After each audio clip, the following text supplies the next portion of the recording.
नमस्कार दोस्तों। MCQ exam master के इस नए और धमाकेदार वीडियो में आप सभी का स्वागत है। दोस्तों, आज का वीडियो खास तौर पर उन सभी स्टूडेंट्स के लिए है जो तैयारी कर रहे हैं आरएसएसबी या उसी तरह की संबंधित परीक्षाओं की। और जैसा कि आप जानते हैं, कंप्यूटर इस तरह के एग्जाम्स में स्कोर बनाने वाला सबसे मजबूत सब्जेक्ट है। इसीलिए इस सीरीज में आज हम आपके लिए लेकर आए हैं हाल ही में आयोजित आरएसएसबी द्वारा वीडियो एग्जाम 2025 में पूछे गए बेहद महत्वपूर्ण कंप्यूटर के एमसीक्यूज, जो बार बार एग्जाम्स में पूछे जाते हैं और आने वाले 2025 और 26 के एग्जाम्स के लिए भी बहुत ज़्यादा यूजफुल रहेंगे।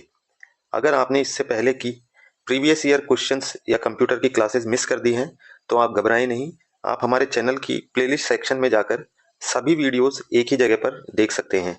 उसका लिंक आपको इस वीडियो की एंड स्क्रीन पर भी मिल जाएगा।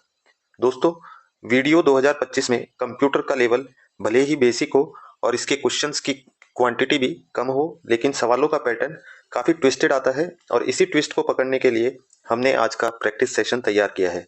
सबसे पहले एक नज़र डालते हैं सिलेबस पर और फिर बढ़ते हैं आज के पहले सवाल की तरफ, जहां पहले सवाल में पूछा गया है which of the following is not a type of operating system in computers. सवाल में पूछा गया है कि कंप्यूटर्स के लिए दिए गए ऑप्शंस में से कौन सा एक ऑपरेटिंग सिस्टम का एग्जाम्पल नहीं है।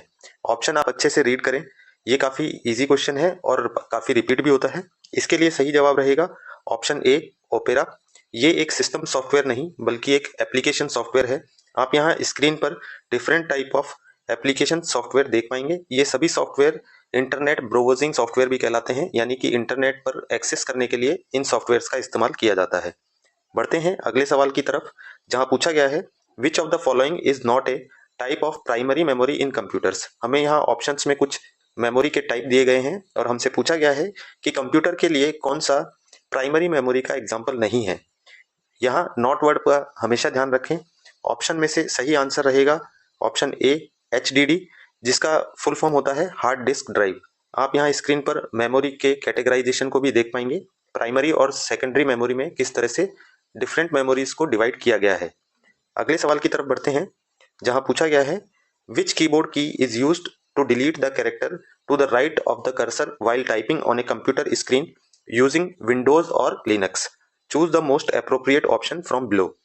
ये सवाल काफ़ी इजी है पर इसे काफ़ी लेंथी बना दिया गया है स्टूडेंट्स के लिए, ताकि वो कंफ्यूज हो जाएं इस थ्योरी को पढ़ते हुए और सिंपल सवाल को भी गलत कर दें। हम इसे कन्वर्ट करके आसान शब्दों में समझने की कोशिश करते हैं।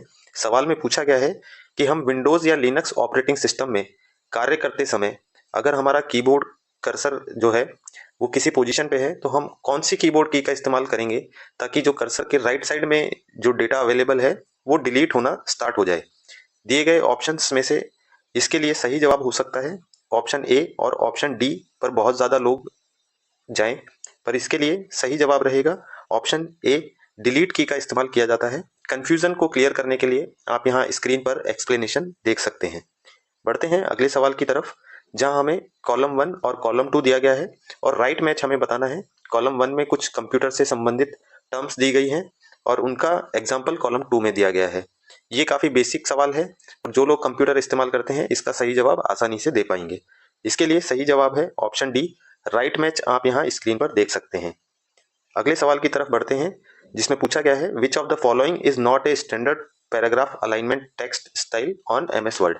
हमें बताना है MS वर्ड में कौन सा नीचे दिए गए ऑप्शंस में से स्टैंडर्ड पैराग्राफ अलाइनमेंट का एग्जाम्पल नहीं है। यहाँ पैराग्राफ अलाइनमेंट आप देख पाएंगे MS वर्ड में जब हम कोई भी टाइपिंग करते हैं, एक पैराग्राफ हमने कंप्लीटली लिख लिया है तो उसे हम सेट करते हैं, उसका अलाइनमेंट सेट करते हैं राइट लेफ्ट के हिसाब से। तो इसमें से कौन सा अलाइनमेंट ऑप्शन नहीं है या स्टैंडर्ड अलाइनमेंट ऑप्शन नहीं है वो हमें बताना है। ऑप्शन आप जरूर रीड करें। इसके लिए सही जवाब रहेगा ऑप्शन बी, टॉप लेफ्ट नाम से कोई भी स्टैंडर्ड अलाइनमेंट नहीं होता है। बाकी सभी option standard alignment option available रहते हैं MS वर्ड में, जो आप यहाँ स्क्रीन पर भी देख पाएंगे। इनको आप अच्छी तरह से याद कर लें, ये सवाल भी काफी ज्यादा रिपीट होता है। बढ़ते हैं अगले सवाल की तरफ, जहां पूछा गया है in computer memory 4 bits is equals to. हमें बताना है कि कंप्यूटर मेमोरी से संबंधित सवाल है जहां 4 बिट्स किसके बराबर होता है। हमें यहाँ कुछ ऑप्शन दिए गए हैं। इसके लिए सही जवाब रहेगा ऑप्शन बी, 1 निब्बल के बराबर 4 बिट्स रहता है। आप ये लिस्ट देख सकते हैं, इसका स्क्रीनशॉट भी ले सकते हैं ताकि आप मेमोरी कन्वर्जन यूनिट्स को एक तरह से रट लें और कभी भी इस तरह के सवालों को गलत ना करें। बढ़ते हैं अगले सवाल की तरफ, जहां पूछा गया है which of the following is not a cyber security threat, choose the most appropriate option from below. हमें सवाल में पूछा गया है कि दिए गए ऑप्शन में से कौन सा एक साइबर सिक्योरिटी थ्रेट का एग्जाम्पल नहीं है। यहाँ आप एक चीज नोटिस करेंगे, ज्यादातर सवालों में जो ऑप्शन नहीं है उसके बारे में पूछा गया है, और कोई ना कोई सवाल अगर नॉट वर्ड पे आप ध्यान नहीं देते हैं तो हो सकता है कोई ना कोई एक सवाल आप गलत करके आ जाएं इस तरह के क्वेश्चंस में। इसीलिए मैं बार बार रिपीट करता हूं कि नॉट वर्ड का सवाल में हमेशा ध्यान रखें। इसके लिए सही जवाब रहेगा ऑप्शन डी, फायरवॉल एक कोई भी सिक्योरिटी थ्रेट नहीं है, जबकि ये तो एक बचाव करता है किसी भी साइबर थ्रेट से या साइबर अटैक से। बाकी सभी ऑप्शन जो आप देख रहे हैं ये सभी साइबर अटैक के एग्जाम्पल हैं, डिफरेंट नेम्स हैं। ये नेम्स दिए गए हैं उनके वर्किंग मेथड के अकॉर्डिंग कि किस तरह से किसी साइबर अटैक को ऑपरेट किया जाता है। यहाँ आप फायरवॉल का बेसिक कंसेप्ट भी समझ पाएंगे कि हमारा सिस्टम और जो नेटवर्क है यानी इंटरनेट है उससे जुड़ा हुआ रहता है। तो इंटरनेट से कोई भी डेटा का इंटरचेंज जब होता है तो उस डेटा को एक तरह से सिक्योरिटी चेक किया जाता है फायरवॉल के द्वारा, ताकि हमारे सिस्टम में कोई भी अटैक या वायरसेस ना आ पाए। बढ़ते हैं अगले सवाल की तरफ, जहां पूछा गया है the fastest type of computers often employed for specialized operations and large mathematical calculations are. हमें सवाल में बताना है कि वो कौन से सबसे तेज तरह के कंप्यूटर होते हैं जिनका इस्तेमाल सामान्यतः या तो किसी स्पेशल ऑपरेशन को करने के लिए किया जाता है या बहुत बड़ी मैथमेटिकल कैलकुलेशंस को परफॉर्म करने के लिए किया जाता है। ये काफी सिंपल क्वेश्चन है जिसका मुझे उम्मीद है सभी लोग सही जवाब बता पाएंगे। इसके लिए सही जवाब है option C, super computers applications और अकॉर्डिंग टू ऑपरेशंस। आप देख पाएंगे कि कंप्यूटर के कितने तरह के टाइप्स होते हैं। ये भी काफी बेसिक सवाल था। तो इस तरह के क्वेश्चंस में full out of full marks कोई भी एस्पिरेंट्स इस तरह के एग्जाम में लेकर आ सकता है कंप्यूटर सब्जेक्ट में। तो इसी के साथ में दोस्तों वीडियो को खत्म करने से पहले मैं एक बात जरूर बात करना चाहूंगा।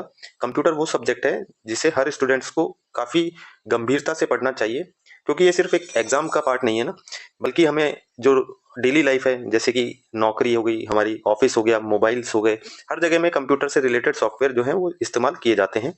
जैसे कि MS ऑफिस है वो आजकल फोन पे भी काफी ज्यादा इस्तेमाल किया जाता है। ये कहने का मतलब यह है कि जो कंप्यूटर समझ गया वो बाकी तरह से दूसरे एस्पिरेंट्स या कॉम्पिटिटर्स से आगे निकल सकता है। और सबसे बड़ी बात यह है कंप्यूटर ऐसा सब्जेक्ट है जिसमें आप फुल में से फुल मार्क्स लेके आ सकते हैं, क्योंकि इसका सिलेबस काफी लिमिटेड होता है, क्लियर भी रहता है और फिक्स होता है। बहुत ज्यादा चेंज आपको देखने को नहीं मिलेगा अलग अलग एग्जाम्स में। ना ही कोई इसमें भारी भरकम चैप्टर्स होते हैं, ना ही कोई बहुत बड़ी थ्योरी होती है। सही तरह से पढ़ो तो सारे सवाल दिमाग में सेट हो जाते हैं एकदम। लेकिन हमें ये ध्यान रखना है दोस्तों कि तैयारी करते वक्त सबसे कॉमन गलती क्या होती है, स्टूडेंट्स 1000 2000 5000 ऐसे MCQs में फंस जाते हैं जो ना किसी एग्जाम में पूछे गए होते हैं, ना ही कभी आगे काम में आने वाले होते हैं। सिर्फ स्टडी मटेरियल बढ़ाने के लिए आपको पढ़ाए जाते हैं या आपके आसपास उपलब्ध हो जाते हैं, और आप उसमें अपना सारा प्रीशियस टाइम जो है जिस प्रिपरेशन का, एग्जाम की प्रिपरेशन का, वो आप उनमें वेस्ट कर देते हैं। तो सही प्लानिंग क्या है? सही प्लानिंग बिल्कुल सीधी, सरल और सबसे प्रभावी है कि प्रीवियस ईयर क्वेश्चंस पे आप फोकस करो जो रिसेंट एग्जाम्स में पूछे गए हैं। वो MCQ पढ़ो जो अलग अलग एग्जाम में बार बार पूछे जाते हैं। वही कंटेंट पढ़ो जो एग्जाम में आने लायक है, बजाय इसके कि आप कहीं से भी कुछ भी कंटेंट ले आओ और उसे पढ़ने लग जाओ। क्योंकि जो सवाल पहले पूछे गए हैं उन्हीं के कॉन्सेप्ट को घुमा फिरा कर हर एग्जाम में बार बार पूछा जाता है, और यही स्मार्ट प्रिपरेशन है। कम पढ़ो, सही पढ़ो, फुल में से फुल मार्क्स लेके आओ। तो दोस्तों अगर आप भी चाहते हैं कि RSSB, RPSC, SSC, banking, railway या किसी भी एग्जाम के जो भी जिसमें कंप्यूटर आपका स्कोरिंग सब्जेक्ट बन सकता है, तो बस इसी तरह हमारे साथ जुड़े जुड़े रहिए। वीडियो अच्छा लगा हो तो लाइक करके सपोर्ट करें, अपने दोस्तों के साथ शेयर करें और चैनल को सब्सक्राइब करें ताकि अगले वीडियो की नोटिफिकेशन आपको इंस्टेंट मिल जाए। मिलते हैं अगले शानदार वीडियो में, तब तक पढ़ते रहिए, सीखते रहिए और आगे बढ़ते रहिए। Thank you.